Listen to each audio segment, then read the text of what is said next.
अगर मोदी जी आज देश के प्रधानमंत्री हैं और वो पश्चिम बंगाल का चुनाव हार गए तो उसके बाद प्रधानमंत्री रहते बीजेपी किसी भी राज्य में चुनाव नहीं लड़ सकती। एक बार ये नियम लगवा दिया। सन्नी देओल का एक डायलॉग है, लोहार का बेटा लोहार और राजा का बेटा राजा। सरकार नहीं चाहती कि गरीब के बच्चे उच्च अधिकारी बने। सर जी, ये रूल भारत में बिहार सरकार के नेता पर भी लागू होना चाहिए। आंदोलन करो भाई लोग, नेता जब बार बार चुनाव लड़ता है तो कर्मचारी क्यों नहीं बार बार परीक्षा दे सकता है। मतलब लोगों के दर्द अगर आप देखेंगे तो सच में क्रिएटिव और बहुत अच्छे राइट मतलब बातें लिख रहे हैं। देखिए एक भाई ने लिखा है, सीसी चौधरी जी ने, अरे भाई बिहार सरकार को जो करना चाहिए वो दिख नहीं रहा है। बिहार में डोमिसाइल लागू करना चाहिए, ये पगलाए हैं। बिहार में अब स्टूडेंट को एक बहुत बड़ा प्रोटेस्ट करना पड़ेगा विद स्ट्रगल। सरकार को सरकारी नौकरी का प्रोसेस एक साल में खत्म करना चाहिए हर हाल में। मेरे बच्चे, आपके हर कदम पर कैरियर व्हील खड़ा रहेगा, ये मैं आपको पूरी तरीके से एश्योरेंस दिलाता हूँ। मेरे प्यारे बच्चों, नमस्कार आप सभी को। मेरे दोस्तों, आप सब जानते हैं कि मैंने अभी एक वीडियो बनाया था। बिहार स्टेट ने एक नया नियम निकाला है कि अगर कोई बच्चा सरकारी नौकरी लग गया तो उसे पूरे जीवन में कोई नौकरी बदलने या उसी नौकरी में या उसी डिपार्टमेंट में कोई और एग्जाम देने का केवल एक ही मौका मिलेगा। अगर इसके बाद वो एग्जाम देता है तो उसके लिए उसे सरकारी नौकरी छोड़नी होगी और फिर वो उस एग्जाम में बैठ पाएगा। मैंने ये वीडियो डाली और मेरे बच्चे, इस वीडियो पे लगभग 6,74,000 व्यूज आए। और अगर हम कमेंट की देखें तो आप देखेंगे कि 6,094 कमेंट आपको दिखाई दे रहे होंगे। 6,094 कमेंट मेरे प्यारे बच्चों इस वीडियो पे आए। और ये 6,094 कमेंट्स देखकर मैं भी हिल गया कि इसका मतलब ये है कि बहुत सारे लोग दुखी हैं। देखिए, लाइक आना अलग चीज है, लेकिन 6,000 कमेंट्स करना बड़ी चीज हो जाता है। तो आज की जो वीडियो है मैं उन्हीं 6,000 कमेंट्स पर चर्चा पर लेकर आना चाह रहा हूं कि बच्चे क्या उम्मीद करते हैं हमसे, हम इसमें आगे क्या क्या रास्ते पकड़ सकते हैं और हमें कैसे इस काम को आगे बढ़ाना चाहिए। मेरे बच्चों, नमस्कार आप सभी का। कैरियर व्हील बिहार चैनल पर मैं आप सभी का स्वागत करता हूं। मेरे बच्चे, आपके हर कदम पर कैरियर व्हील खड़ा रहेगा, ये मैं आपको पूरी तरीके से एश्योरेंस दिलाता हूं। अब मैं आता हूं आपके कमेंट पे। मेरे बच्चे, मैंने आपके कमेंट को लगभग 3 कैटेगरी में बांटा और उन 3 कैटेगरी के तहत ही आप समझ पाएंगे। बहुत सारे बच्चे ऐसे जिन्होंने कहा कि भैया हमें हड़ताल करनी चाहिए, भूख हड़ताल करनी चाहिए या आंदोलन करना चाहिए। जैसे आप देख रहे हैं यहाँ पे बच्चों का पहले ही कमेंट में लिखा है कि बिहार में अब स्टूडेंट को एक बहुत बड़ा प्रोटेस्ट करना पड़ेगा विद स्ट्रगल। यह नियम सरासर गलत है, हम इसका विरोध करते हैं। कम से कम एक लिमिट लगा दो, 3 या 4 बार से ज्यादा नहीं दे सकते, ये ठीक रहता है। देखिए, इस बच्चे ने बिल्कुल ठीक चीज लिखी है। अगर ध्यान से देखेंगे, ये इसकी आईडी है, टेक्नीशियन इंजीनियर 94। सच बात यह है कि अगर आपको ऐसा करना है कि नियम लगाना है, जैसे मैं एक एग्जांपल देता हूं। मान लीजिए आप किसी बैंक में जॉब करते हैं, तो बैंक में क्या नियम होता है कि अगर आप 2 साल के अंदर अंदर नौकरी छोड़ते हैं तो आपको 3 लाख रुपए बैंक में जमा करने होंगे। अगर आप 5 साल के अंदर अंदर नौकरी छोड़ते हैं और दूसरी नौकरी ज्वाइन करते हैं तो आपको 2 लाख रुपए जमा करने होंगे। इस तरह से नियम रहता है। तो होता क्या है कि मान लीजिए मैं एक प्राइमरी टीचर की नौकरी पे, सरकारी नौकरी पे लग गया और अब मुझे मौका मिला अगला एग्जाम देने का। वो एग्जाम मेरा सिलेक्शन नहीं हुआ। उसके बाद मान लीजिए मेरा सिलेक्शन हो गया और मैं बन गया 12वीं क्लास का टीचर बन गया, मैथ का टीचर बन गया। तो मेरी प्राइमरी टीचर की तनख्वाह में और 12वीं क्लास की टीचर की तनख्वाह में दिन रात का फर्क होता है। तो वहां सरकार एक बंधन ये लगा सकती है कि आप एक लिमिट दे रहे हैं। पहली बात तो इस लिमिट को 1 से थोड़ा बढ़ाना चाहिए। दूसरा, साथ ही साथ सरकार को ये प्रोविजन भी डालना चाहिए कि अगर कोई बच्चा इस तरह से जंप करता है उस लिमिट के क्रॉस होने के बाद, तो उस बच्चे पे कुछ फाइनेंशियली बर्डन लगाया जा सकता है और उस बर्डन के थ्रू हम बाकी नए बच्चों को, गरीब बच्चों को कुछ हेल्प दे सकते हैं। क्योंकि जो बच्चा एक अच्छी पोस्ट पे प्रमोट होकर चला गया, मान लीजिए उसकी तनख्वाह 30,000, अब वो पहुंच गया 1 लाख रुपए तनख्वाह पे, तो उससे हम 1-2 महीने की सैलरी लेके रख सकते हैं और इसके थ्रू हम इसको प्रॉपर वे में उस पर बंधन भी डाल सकते हैं कि ऐसा ना हो कि कोई बच्चा सरकारी पोस्ट खराब करे, आज सिलेक्शन हुआ और 2 महीने बाद उस नौकरी को छोड़कर दूसरे एग्जाम में बैठ रहा हो या दूसरी नौकरी ज्वाइन कर ले। उससे होता नुकसान सरकार का भी है। क्योंकि जब एक बच्चा सिलेक्शन होता है ना, तो पहली बात तो ये कि स्टेट एग्जामों की हालत इतनी है कि 2-2, 3-3, 4-4 साल लग जाते हैं ज्वाइनिंग होने में। और जब 4 साल बाद बच्चा ज्वाइन करता है और फिर वो उस नौकरी को छोड़ देता है, तो वो पोस्ट अगले 4-5 साल के लिए फिर से खराब हो गई। यानी जो लोग उससे प्रभावित होंगे उन पर प्रभाव बड़ा पड़ेगा। पहला समाधान, सरकार को सरकारी नौकरी का प्रोसेस 1 साल में खत्म करना चाहिए हर हाल में। जैसे अभी वेस्ट बंगाल में चुनाव है, तो आपने देखा कि पूरा तंत्र वेस्ट बंगाल में लगा हुआ है। भैया अप्रैल में चुनाव है और अप्रैल के कुछ दिन के बाद ही आपको उसका रिजल्ट दे दिया जाएगा। अगर चुनाव में भी ये हो कि 2020 में चुनाव हुआ और रिजल्ट देंगे 2027 में, जैसा इस समय रेलवे ग्रुप डी में होने लग रहा है। भैया 2024 में वैकेंसी निकाली, 2026 में आप एग्जाम करा रहे हैं, 2028 में जाके आप उसका रिजल्ट देंगे। अगर इसी तरह से नेताओं के साथ भी ये काम कर दिया जाए तो शायद इनको इस दर्द का सही मायने में पता चल पाएगा। कहते हैं ना कि जिसकी जूती में कील छिप घुसी हुई है उसका दर्द वही जानता है, बाहर से देख के समझ नहीं आता। तो सरकार को इस नियम में ऐसा करना चाहिए कि कुछ ना कुछ फाइनेंशियली हल्का बर्डन लगा दे, इस लिमिट को बढ़ा दे, ताकि सारे बच्चे इस काम को कर पाए। किसी भी हाल में ये रूल लागू नहीं होना चाहिए, लाइफ बर्बाद हो जाएगी, आंदोलन करने का समय आ गया। तो मेरे बच्चे, मैं आप सबको ये कहता हूं, आज के समय में सबसे बढ़िया आंदोलन का एक तरीका होता है, वो होता है यूट्यूब पे, सोशल मीडिया पे अपनी आवाज उठाने का। जैसे कैरियर विल बिहार आपकी आवाज उठा रहा है बिहार के बच्चों की।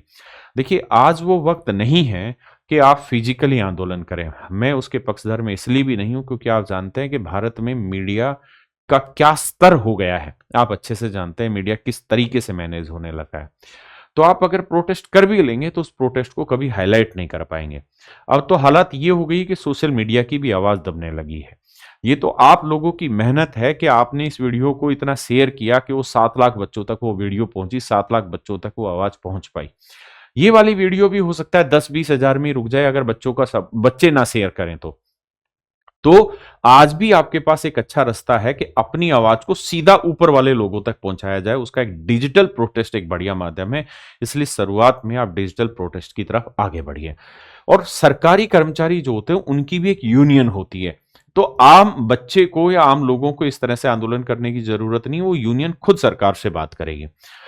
अब एक बच्चे ने लिखा, अब हमारा आंदोलन में उतरना ही होगा, अब सीमा पार हो चुका है। अगर सरकार बना सकते हैं हम तो सरकार गिरा भी सकते हैं। हर हर महादेव। तो मेरे भाई, मैंने आपको कहा कि इस तरीके के विचारों से अभी मैं आपको नहीं कहूंगा कि हम उस कैपेसिटी में हैं, लेकिन हाँ, आप अपने दर्द को छिपाए रखिए अपने दिल में और सही वक्त आने पर उस दर्द की कीमत चुकाइएगा। ठीक है, यह बिल्कुल गलत है क्योंकि एक बार किसी नौकरी में फंस गए आर्थिक तंगी के कारण तो जिंदगी भर गले का फंदा बन जाएगा। इसका विरोध करना हम लोगों को जरूरी है।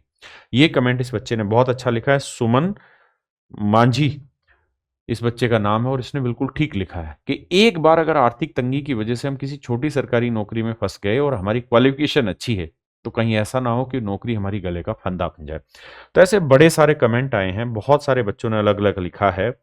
ये सारे के सारे वो कमेंट थे, सरकार ये गलत फैसला लिए, हमें रोड पर उतरना होगा और आंदोलन करना होगा, ये नियम बिल्कुल गलत है, इसे वापसी लेना होगा। ये नियम मुझे लगता है कि अगर आप डिजिटली इसको प्रोटेस्ट ठीक से कर देंगे तो ये नियम वैसे भी वापसी हो जाएगा और सरकार मानेगी आपकी बात, और वैसे भी जो गवर्नमेंट एम्प्लॉई है उनकी यूनियन होती वो भी इस पर काम कर रहा होगा।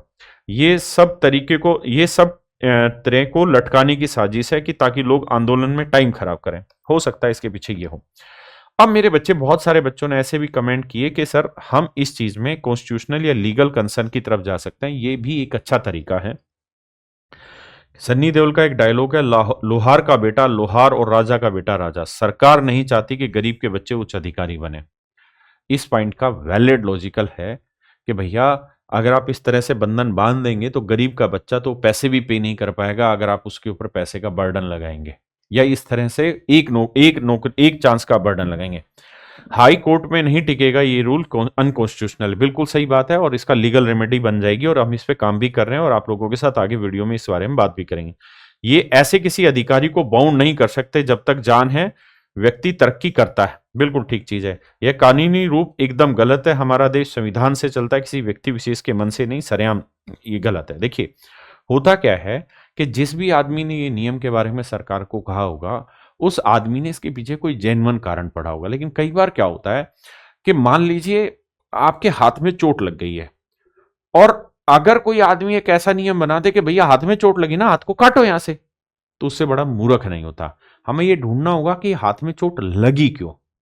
सरकारी नौकरी अगर कोई बच्चा छोड़ के जा रहा तो उसके पीछे कारण क्या है। तो सबसे बड़ा कारण यह है कि आप सरकारी नौकरी का प्रोसेस 4-4, 5-5 साल खींचते हैं, और अगर 4-4, 5-5 साल आप उसका प्रोसेस को खींचते हैं तो इस बात को समझने की जरूरत है कि उस 4-5 साल तक वो बच्चा बैठा नहीं रहेगा, वो अपनी तैयारी करता रहता है और करते हुए कई सारे एग्जाम दे देता है। उस चक्कर में क्या होता है कि 4-5 साल बाद जब आपको भूले बिसरे याद आती है कि नौकरी का रिजल्ट निकाल दिया जाए, तब तक उस बच्चे का सिलेक्शन और भी एग्जामों में रहता है। तो कई बार क्या होता है कि बच्चा ज्वाइन करता है और ज्वाइन करने के कुछ ही दिन बाद उसका दूसरी नौकरी में नंबर आ जाता है और वो छोड़ के चला जाता है।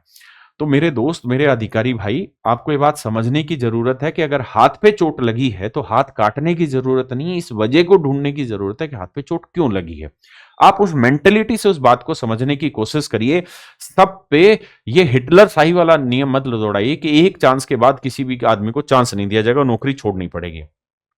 सर बात बात में इशारा कर दिया कि जो यहां जो कानून आया है वहां बिल्कुल गलत है, इन्हें विरोध करना चाहिए। अच्छा, बच्चे ने लिखा कि सर आपने बिल्कुल सही इशारा किया है कि कानून गलत है, यह कानूनी रूप से एकदम गलत है। बिहार के नगर विकास और आवास विकास के अधीनस्थ कर्मियों और पदाधिकारियों के लिए है, खबर कंप्लीट नहीं बताई है। मेरे बच्चे, ये भी एक चांसेज हो सकता है कि हम तक भी जो खबर आई हो हम उसका डिटेल एनालिसिस अभी नहीं कर पाए होंगे, मैं उसमें पूरी तरह कोशिश करूंगा।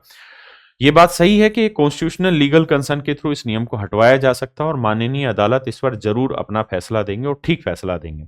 ऐसे ही मेरे प्यारे बच्चों और बहुत सारे कमेंट आए, जैसे एक कमेंट इसको पढ़िए, मैं बेरोजगार हूं लेकिन फिर भी कहूंगा कि ये कानून घटिया है। देखिए कितनी अच्छी बात है, ये पुनीत मौर्य जी हैं और ये बहुत अच्छी बात लिखी है।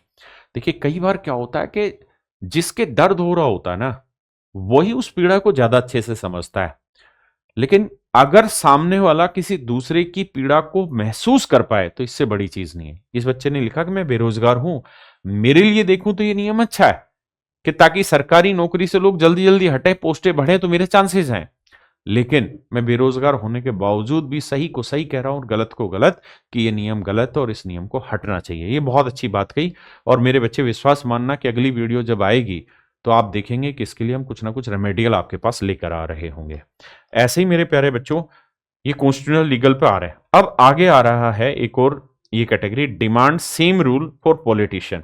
ये बच्चों ने भर भर के लिखा है कि भैया जो नियम तुम सरकारी नौकरी पे लगा रहे हो, सरकारी कर्मचारी पे लगा रहे हो, सेम यही नियम आप लगा दो किस चीज के ऊपर, पॉलिटिशियन पे, कि अगर एक चुनाव मोदी जी हार गए तो जीवन भर दोबारा कोई चुनाव नहीं लड़ पाएंगे। अगर मोदी जी आज देश के प्रधानमंत्री हैं और वो पश्चिम बंगाल का चुनाव हार गए तो उसके बाद प्रधानमंत्री रहते बीजेपी किसी भी राज्य में चुनाव नहीं लड़ सकती। एक बार ये नियम लगवा दिया जाए, कसम से मजा आ जाएगा और फिर पता चल जाएगा। कितना जबरदस्त बच्चों ने लिखा है, ये रूल बिहार के नेता पर भी लागू होना चाहिए। कोई व्यक्ति सीएम सिर्फ एक बार बन सकता है, दोबारा नहीं बन सकता। ऐसा भी कानून बिहार में पास कर दीजिए सीएम सर, एक ही व्यक्ति को बार बार सीएम बनने से दूसरे नेता को मौका नहीं मिल पाता। मतलब लोगों के दर्द अगर आप देखेंगे तो सच में क्रिएटिव और बहुत अच्छे अच्छे राइट मतलब बातें लिख रहे हैं। सर जी ये रूल भारत में बिहार सरकार के नेता पर भी लागू होना चाहिए। आंदोलन करो भाई लोग, नेता जब बार बार चुनाव लड़ता है तो कर्मचारी क्यों नहीं बार बार परीक्षा दे सकता। ये लीडर के लिए भी आवाज उठाएं कि एक बार के बाद दोबारा लीडर चुनाव नहीं लड़ेगा। तो इस तरीके के हजारों कमेंट आए। मैंने बताया 6000 कमेंट है मेरे बच्चों, उन 6000 कमेंट को हमने इस तरह से कैटेगराइज किया तो बच्चों की कुल मिला के डिमांडें थी। अब आप देख रहे हैं मेरे बच्चे, लगातार आपको यही मिलेंगे, यहां से अब हो रहा है। अब आते हैं मेरे बच्चे general opposition to the rule, मतलब यहां से मिक्स नियम आने स्टार्ट, मतलब मिक्स कमेंट आने शुरू हुए। बच्चों ने, बहुतों ने कहा कि हम इसका सपोर्ट करते हैं, बहुतों ने इसके विरोध में भी बात की। मैं इस सरकारी फैसले से बहुत खुश हूं। अब कट ऑफ उतना हाई नहीं जाएगा। छोटा मोटा एग्जाम का जो खुद को तेज समझते थे ना, वह कमजोर बच्चों का हक मार के उसकी जगह पर ज्वाइन कर लेते थे, फिर बाद में दूसरा जॉब करते थे। धन्यवाद बिहार सरकार। देखिए एक भाई ने लिखा है, सीसी चौधरी जी ने, अरे भाई बिहार सरकार को जो करना चाहिए वो दिख नहीं रहा है। बिहार में डोमिसाइल लागू करना चाहिए, ये पगलाए हैं। मैं तो बहुत खुश हूं इस फैसले का, तो हम बहुत दिन से इंतजार कर रहे थे। कम से कम लो लेवल के का तो नौकरी मिले, जिसकी को भी वो नौकरी नसीब में नहीं है। अब कट ऑफ लो होगा, अब सही होगा। तो बहुत सारे लोगों ने इस पे मिक्स कमेंट भी दिए, बहुत लोगों ने इस पे खुशी भी जताई है कि नए बच्चों को फायदा होगा। देखिए इस बात में कोई दो राय नहीं कि जो न्यू एस्पिरेंट्स है उनको इसका फायदा मिलेगा, नए बच्चों को इसका फायदा होगा। क्या फायदा होगा कि सरकारी पोस्टें बढ़ेंगी, लेकिन ये पोस्टें जो बढ़ेंगी ना, जो ये इंक्रीज होंगी, ये केवल एक बार की ही वैकेंसी में इंक्रीज होंगी। उसके बाद दोबारा यही हालात हो जाएंगे जो है, क्योंकि एक बार अगर ये नियम लागू हो गया तो केवल अभी जो ज्वाइन है वो अगर दूसरा अटेम्प्ट लेंगे तो वो नौकरी छोड़ेंगे। लेकिन सेकंड टाइम पे क्या होगा कि बच्चा ज्वाइन ही नहीं करेगा। कैसे? जैसे मान लीजिए आपका बिहार दरोगा में ज्वाइनिंग आ गया और आप बीपीएससी की तैयारी करने लग रहे हैं, आपको एसडीएम लगना है बिहार में, तो अब आप क्या करोगे कि जब ज्वाइनिंग आया तो आप ज्वाइन नहीं करेंगे। ज्वाइनिंग के लिए आप एक्सटेंशन डालना शुरू कर देंगे। पहले 6 महीने डाल दी, फिर मेडिकल लगा दिया, फिर कुछ और कर दिया, और इस तरीके से एक्सटेंड करते चले जाएंगे ज्वाइनिंग प्रोसेस को, तो सीट तो तब भी खराब हो रही होगी। अगर सरकार सही मायने में इन चीजों के लिए हल निकालना चाहती है ना, तो सरकार को एक बार एनडीए और सीडीएस में जो नियम होते लगते हैं ना, यूपीएससी जो लगाता है वो देखना होगा। एक बार सरकार को बैंकिंग के भी नौकरी प्रणाली को समझना होगा, और एक बार सरकार को यह भी समझना होगा कि क्या हम तय नियम के अंदर नौकरी दे पा रहे हैं या नहीं दे पा रहे हैं। नहीं तो इस तरह के मिक्स कमेंट आते रहेंगे, लेकिन फिर भी बहुत सारे बच्चों ने इसके खिलाफ बोला है। जैसे एक बच्चे ने देखिए लिखा है कि ये सब गलत बात आप लोग दिखाते हैं, ये सभी विभागों के लिए नहीं है, ये बस एक विभाग नगर विकास और आवास विभाग अपने विभागीय कर्मियों के लिए निकाला है, न कि सामान्य प्रशासन विभाग निकाला है। अगर सामान्य प्रशासन विभाग कोई आदेश निकालता है तो उसका ऑर्डर डालिए, पहले बिहार सरकार का पत्र सही से देख लीजिए, फिर हम इसी तरह के पे बात करेंगे। शिव कुमार जी, मैंने पूरा पत्र देखा है, और आप एक बात ये भी समझिए कि हमारे खिलाफ भी आप कुछ डालते हैं तो हम उसको खुल के इन कमेंट में लेते हैं, है ना, हम उससे चोरी छिपे भागते नहीं है। लेकिन आप ये भी समझिए, जब भी सरकार कोई नियम लाती है ना, तो उस नियम को 100% सारी जगह एक साथ लागू नहीं होता। पहले वो ट्रायल पीरियड पे चलता है, माहौल को बैलेंस करने के लिए, और उसके बाद फिर वो कंप्लीट पे फॉलो किया जाता है। तो ये नियम पूरे कंप्लीट पे आने वाला है। लेकिन आप लोग जिस तरह से डिजिटली इसके खिलाफ आवाज उठा रहे हैं, मुझे लगता है कि इस नियम में बहुत संशोधन होने वाला है। थैंक यू मेरे प्यारे बच्चों, इतना कमेंट करने के लिए आपका बहुत बहुत धन्यवाद, शुक्रिया।